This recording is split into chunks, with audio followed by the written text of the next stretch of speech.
When a river empties into a lake, an ocean, a sea, or another river, it often slows down. As it does, the sediments it has been carrying all along start falling to its bottom and start building up. This creates new land. This landform, such areas, are called deltas. As the interface between rivers and the sea, deltas are highly dynamic systems. There is constant interaction between freshwater, saline water, sediments, tides, and waves, and whatnot. This delicate balance between all these different forces creates and supports unique ecosystems. We are talking unique birds and species, peculiar marine animals, and remarkable vegetation such as mangroves. Throughout human history, deltas have attracted people to come down and settle. These areas have been centers of agriculture because the soil is rich in nutrients. They have been centers of transport and trade because they lie at junctions of rivers and seas. And that continues to happen. Some of the world's greatest coastal cities have developed around delta areas, and new sites continue to form and grow in such regions at a rapid pace. This urbanization, this growth, has been the kind that involves building a lot of infrastructure, housing, industries, ports, bridges, heavy structures built using a lot of concrete. This kind of heavy infrastructure does not sit well on the soft, shifty soil of the deltas. The sheer weight of it can cause land to subside, sink. And when industry grows and population grows, groundwater is pumped out faster and faster, and that accelerates subsidence of the land. And when land subsides, it gets flooded more easily, especially delta land, which lies right next to rivers, estuaries, bays, the sea, or the ocean. The land subsidence and the flooding makes these areas difficult to live and work in. You need to pump out water constantly, keep raising your home, a shop, or factory just to keep up with the sinking land. All that costs money or the government's attention, or usually both. So the rich, the elite, the influential are able to move in and stay, while regular people get priced out, flooded out, or forced out. It is around this issue, which affects more than 500 million people worldwide, that the international network called Diamonds in the Delta was formed. The network comprises of scholars, water professionals, and civil society advocates who are concerned about flooding and land subsidence in delta areas and how climate change compounds these problems. The network is made of institutions from Vietnam, Bangladesh, India, Indonesia, Colombia, Mozambique, Philippines, and Netherlands. Diamonds in the Delta was initiated by Utrecht University in the Netherlands. This low-lying country is home to extensive deltaic areas. The Dutch see themselves, as do others around the world, as a source of expertise in land and water management, especially in delta areas. Their approach to delta management is based on conquering the elements, as it were.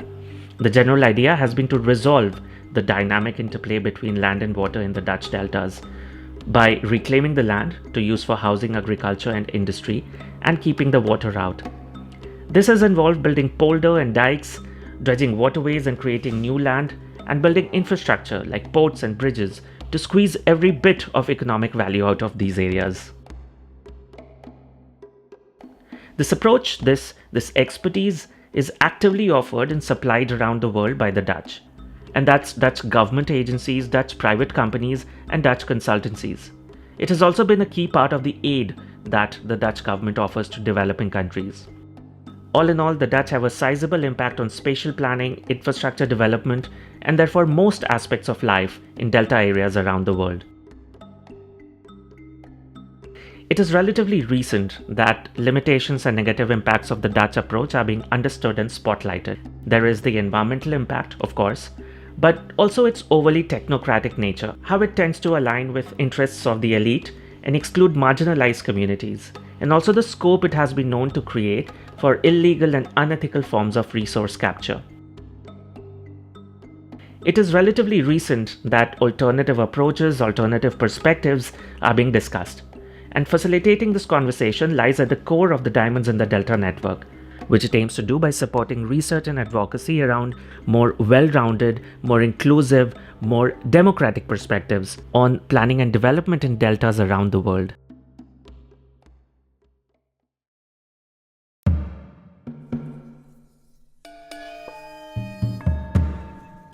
This is episode 2 of the Diamonds in the Delta podcast, which will tell stories of needs, experiences, and aspirations of Delta communities. Today, we listen to Philippines through Baling Lagos from the University of Philippines.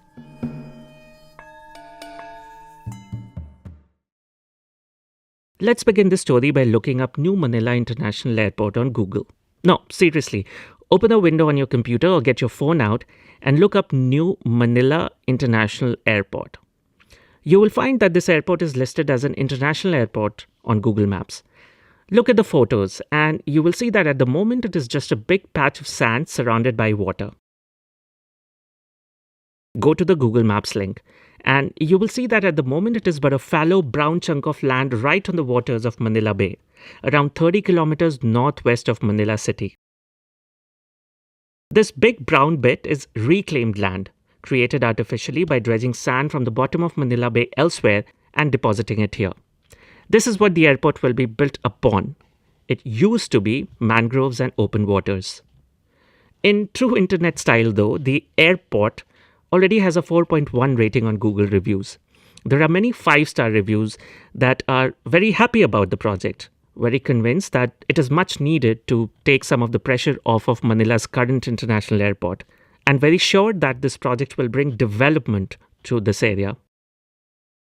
A small number of reviews are negative, between 1 and 3 stars, and these are people who are skeptical, given the traffic on the roads that will connect this airport to the city, or because they are concerned that the airport will flood repeatedly because it will be built on low-lying reclaimed land.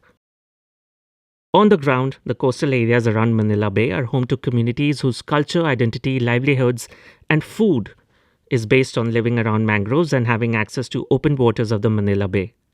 Most of them are artisanal fishermen. For this reclamation in the northern Manila Bay area for this airport, the news about that started 2017. Baling Lagos, assistant professor at the Department of Community Development, University of the Philippines. That's the first time that local activists in Bulacan reached out to us in the academe to help in opening up discussions and conversations in the community about this impending reclamation, because we recognize the government deprives communities of important information. The corporation behind this airport project is also depriving people of important information. It has been 7 years since people first heard about the project, 3 years since it started. The bare land upon which the airport will be built has been created. The worst fears of the Manila Bay coastal communities have already come true. Flooding is already an issue being felt by Delta communities in Manila Bay areas, but because of this large-scale reclamation project, particularly the New Manila International Airport, that really contributed to more drastic flooding impacts. Like delta areas around the world, land subsidence has already been a problem along the Manila Bay. The area has urbanized rapidly. Extraction of water from underground aquifers has been accelerated, causing the land to compact and sink. Land subsidence had already been increasing and worsening flooding over the years. Dredging and land reclamation projects have made things worse. None more than the New Manila International Airport given its scale and scope. Why is reclamation contributing to the flooding problems in Bulacan, in northern Manila Bay? It's because it's really disrupting the usual floodwater pathways. So areas that are not flooded before suddenly becomes flooded because of the land filling, because of putting land in an area that's supposed to be water. Having lived on the Manila Bay for hundreds of years, communities were well familiar with the risks and perils of tidal flooding and had adapted their homes and lives and livelihoods to live with periodic floods. But the frequency, severity, and unpredictability of the floods now is difficult to make peace with. Some of the changes that they observed since the beginning of the reclamation is that the flood water, it's very slow to subside instead of subsiding very rapidly also. And if that's the case, then instead of being able to clean the debris at once, some said that it stayed for days, and that means that inside your house you are submerged in flood water.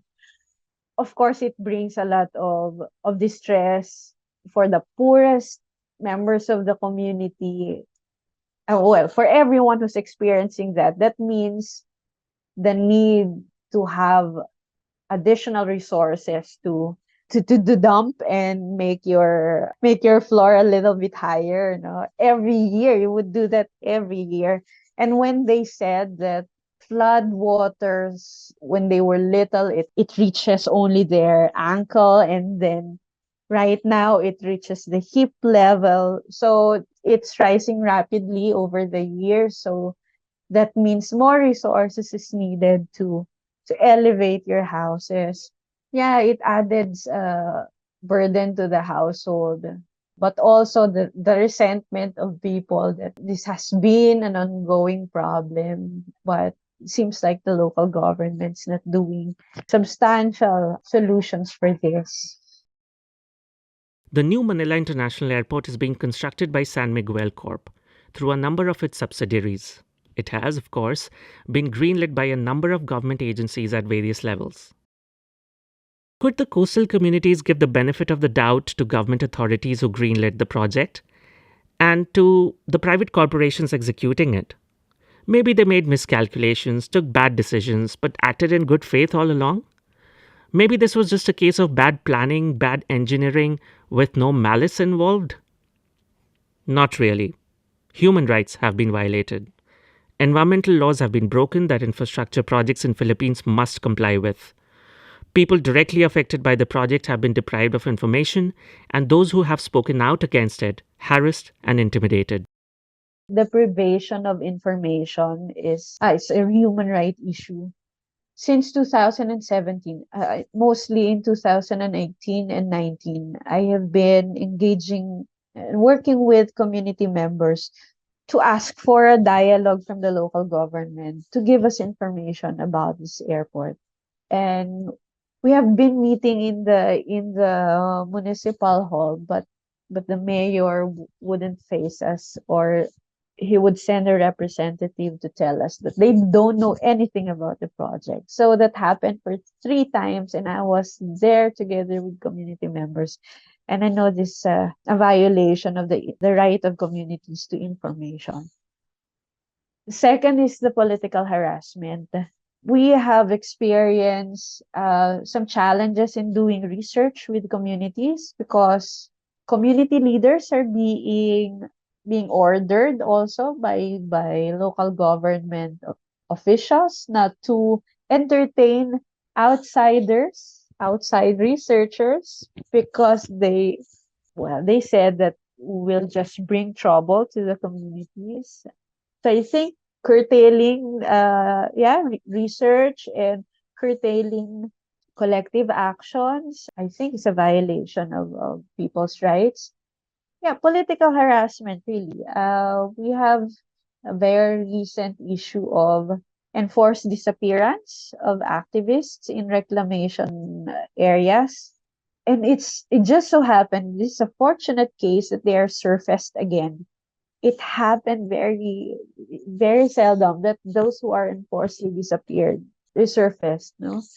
It happened because of very strong opposition to infrastructure projects, particularly reclamation in Manila Bay. Military or armed people would go to the communities in 2020 to start driving people away so that they could relocate elsewhere. So it would be armed people who would tell them to leave their communities. So this fear, this harassment, this is not something new. It's common for big infrastructure projects who are who are met with people's opposition. And the displacement happened in 2020. It's in the middle of a harsh lockdown because of the pandemic in the Philippines. And supposedly, it was declared as a national emergency, and supposedly no eviction will happen during the national emergency period because of the pandemic. But still, it happened. And because San Miguel reframed it and called it not as eviction but voluntary relocation. So these are the examples how people's rights are violated. In terms of environmental laws that are violated, first is to question how these coastal areas are obtained as a private property, because it's supposed to be mangrove forest. It's not supposed to be privately owned. So it's really questionable how a corporation is able to obtain it. And the corporation, San Miguel Corporation, has started cutting mangroves even without an environmental impact, even without necessary permits. And they are violating, of course, in our constitution, the Philippine Constitution should privilege artisanal fishers to access the sea. But in this case, they are depriving small-scale fishers of access to the sea. Clearly, some people do support this project, despite all the negative impact it has already had, and the whole bunch of negative impact it is bound to create. Who are they? For people who are not experiencing the direct impacts of this project, seems like a very good initiative. You know? I would say the middle income families would welcome the idea of having another airport. Yeah, because of our existing international airports really in a mess right now. So they welcome the idea. The local governments are in full favor of the project. In a community assembly we call it public hearing, as part of the environmental impact assessment. It's supposed to be a process where local communities can articulate their thoughts before the project gets some kind of permit from our Department of Environment and Natural Resource. But unfortunately, these kinds of public hearings are uh, the power relations are you could really feel that people who are opposing the project are not heard or not taken seriously, and facilitators of this hearing would rather emphasize praise for the project, and local governments would openly endorse this project. We were hoping that local governments would not readily say he or she is in favor or not of the project. Those who are opposing the projects are, of course, those are directly affected, and these are mostly the artisanal fishers in Manila Bay.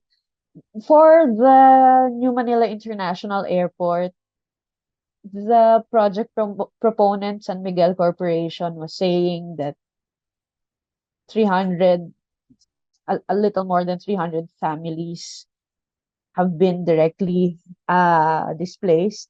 But our networks, environmental defenders and activists would approximate 700 families have been displaced because of the airport. So that 700 families, just two small villages in one municipality in Bulacan province. In reality, the whole five coastal communities of Bulacan province, their livelihoods have been displaced because of the dredging for the airport. And this is not mentioned in the project documents of the airport, and they're not included in public hearings. And I would say these are thousands of fisher folks that are economically displaced because of restriction in the sea and exacerbated flooding. Why is the government so invested in the project? Why are they pushing it so hard? It stems from the development framework that the government is using. And if they are in favor of a kind of development that favors profit instead of favoring the well-being of the most vulnerable people in the society, I think that changes the strategies for doing development.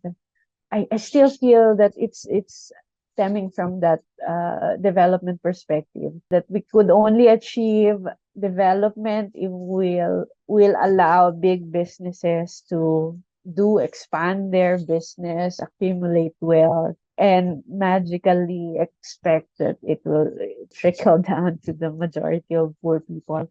But if the government's perspective of development is about prioritizing those who are historically marginalized, historically excluded. And that would mean for Bulacan, for Manila Bay communities, that means looking at the conditions of artisanal fishers in coastal communities in Manila Bay.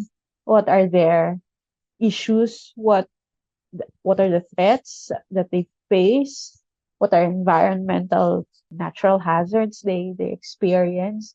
How do we assist these historically excluded groups to design development that are really for these most marginalized groups? And I think that will really change that will really change the direction of activities in coastal communities. Up against a large corporation with considerable resources and utterly convinced public authorities championing the airport project, the local community, led by a local church, approached Baling's University for support. It's actually local church who are also environmental advocates. They would want to start the community organizing in this area so that people would first know about what's happening, but they would need reinforcement from other people, and that's when they reach out to the university.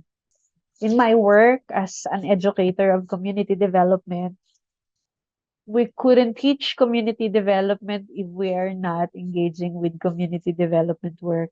If we teach students community development, we are in communities. So our classes would go to Bulacan communities and learn the everyday conditions of coastal communities, and then help the local activists there open up conversations about the airport.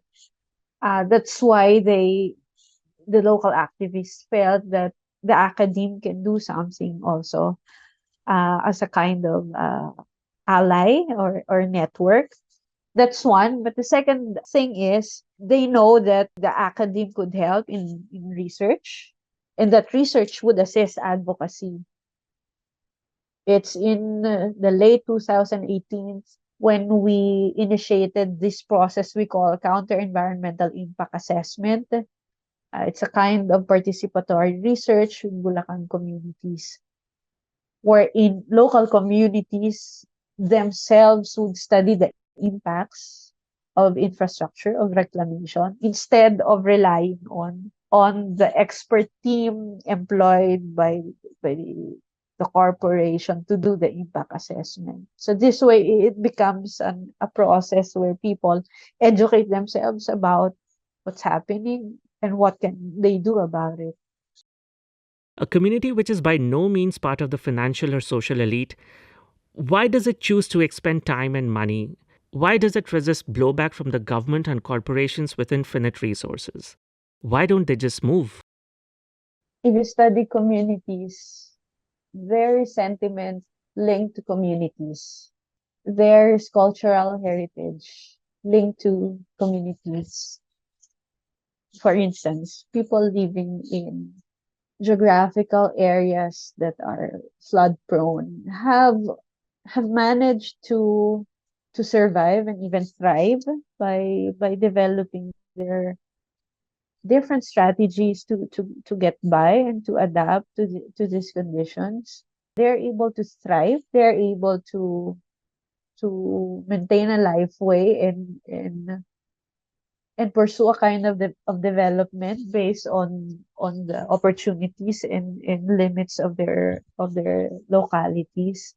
When I was in Taliptip village. That's the directly displaced community of the Bulacan Airport. Men, women, children, young people, elderly members of the communities would all participate in the fishing production. They would catch crabs, catch fish. Men would mostly go to the open waters and fish. They have pride that they could feed themselves, they could send their children to school, that they have savings, that that they could live a dignified life despite flooding, despite seasonal changes. For instance, months that are more income is not so it's not so high, but they're able to live dignified lives and they have managed to become self-reliant communities. And this contradiction where you would want to displace self-reliant communities because you want to build an infrastructure that local poor communities also believe that are uh, for the benefit of the richer sectors of the society, and it's not really beneficial for them. So local communities in these areas have the right to insist to stay and continue to thrive in these communities. And how do we support their self-determination? Because of course there are many problems in these areas, but how do we support them?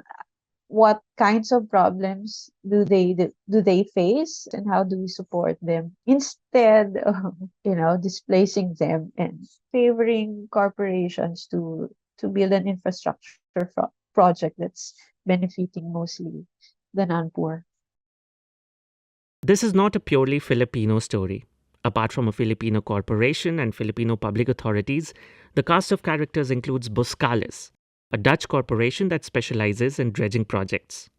In 2020, it was awarded a 1.5 billion euro contract to create the land upon which the airport will be built by San Miguel Corp. Coastal communities in Bulacan, 2021, without any consultation, they were surprised to see dredging ships in their shores. So that's the first time they saw Boskalis ships. They attribute the start of the dredging to a short period of fish kill, but starting that, when the dredging began, their fish catch already dwindled drastically, no? So they know that the entrance of a dredging company, Boskalis, is something that's not desirable. But at the same time, because fishing livelihood is already threatened, they became desperate also for employment to Boskalis. So I know of Taliptip residents who are displaced, who are now working for Boskalis in those ships, in those dredging ships. And for them, it's a painful experience that they were really opposing the project, but because of desperation that they have no more employment right now, they are driven to get employment in the Boskalis ship. Also involved is the Dutch government. In May 2022, it provided Boskalis insurance against the risk of non-payment by San Miguel Corp. It's not very visible for local communities to understand foreign intervention, foreign funding, these kinds of contexts. But the community education that we help facilitate in the communities, hopefully help communities to think about it, that it's not just local government, national government, corporation, but there's the contribution of foreign entities in the problems that we're facing right now.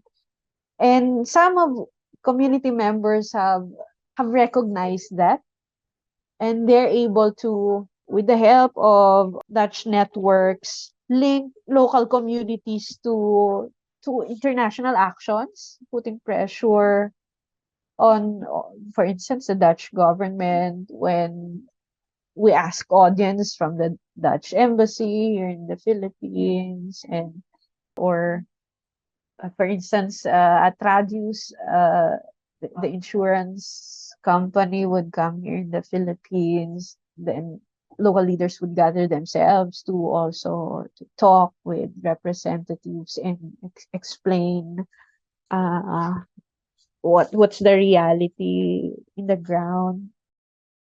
This right here is an example of the Dutch Delta approach, Dutch Delta interests, the Dutch Delta industry, aiding and abetting environmental degradation, corruption, and even violence. It might be malicious, it might be a case of unintended consequences. Either way, at the root of it is having one single approach to Delta development focusing on heavy infrastructure. This creates vested interests and incentives to push through one set of solutions, no matter how appropriate, no matter what the context. Here's Jan Willem Liebrand from Utrecht University explaining this further. The Dutch Delta approach seeks to promote Dutch water knowledge, it seeks to promote strategic planning, it seeks to integrate different interests of stakeholders in the water sector with the idea to create win-win solutions and to make water plans more resilient with a better effect for poor people. It is also about the protection of Dutch business interests. And that is very clear in this case because the Dutch state is providing a guarantee for the investments for the assignment of Boskalis in Manila. I think this is happening quite often actually, that with a focus on technocratic planning, on the infrastructure component, on master plan making, there is created a blindness for grassroots at the community level, and that is also what we see in Manila. The case is also illustrating, listening to Baleng, that the construction of the airport is reading like a crime story. What might be the problem with the Dutch Delta approach? Because there are a lot of good intentions and good faith on one hand, and on the other hand, it has this effect, the expropriation, the marginalization of people, of communities losing their livelihoods. And this is obviously not something that Dutch water experts envision or that the Dutch state would like to take part in. But at the same time, this is what is happening. So what we are seeing in reality is a form of a Dutch state guaranteed form of expropriation of communities because they're losing their fishing grounds and because Boskalis can do their dredging without a lot of resistance. So, in terms of Manila Bay, where do we go from here? What is the right kind of infrastructure? What is the best process of setting it up? Baleng would like to highlight here that the important thing is to make sure that the affected communities lead this discussion. I can't really speak in behalf of the people of the communities that are being disempowered, displaced. And I know that they could advocate for themselves. Unfortunately, spaces are not very inclusive of communities' voices. For instance, the Dutch government and Deltares was involved in doing the Manila Bay Sustainable Development Master Plan. I was invited, and I think I went there in their numerous series of workshops. Two of those I attended, but the local communities are not. Finally, they thought that communities should be there, and towards the end, they found a way to bring them on board. But I think it was too late in the process, or it's also, I'm not sure if it's tokenistic. But later on, I came to understand also, maybe I have some role in sharing their stories in a way. I'm just hoping in the future, how can spaces can be opened up for communities so they could really advocate for themselves. And how does being part of an international network like Diamonds in the Delta help? Knowledge sharing is a valuable process for me, and I appreciate, for instance, that neighboring countries of the Philippines are able to also share experiences of their local communities. It's something it's valuable for me. Also, similar cases of displacement. So I appreciate Indonesian cases that I heard from colleagues from Diamonds in the Delta. Uh, and in Colombia also, how stratified communities and profit-driven infrastructure disempowers community. And I'm happy to be able to also learn from their experiences and how their local communities survive, thrive, rework, and resist these conditions. For the Netherlands, I think it's also valuable to be part of this kind of consortium, to be able to reach fellow academics, for instance, and water management professionals. What's valuable is that I'm able to advocate with them a more critical understanding of what's happening in the Philippines and the contribution of foreign expertise and foreign funding and imbalances in power also in knowledge and resources and decisions. So I think that's what I find valuable in being part of this consortium.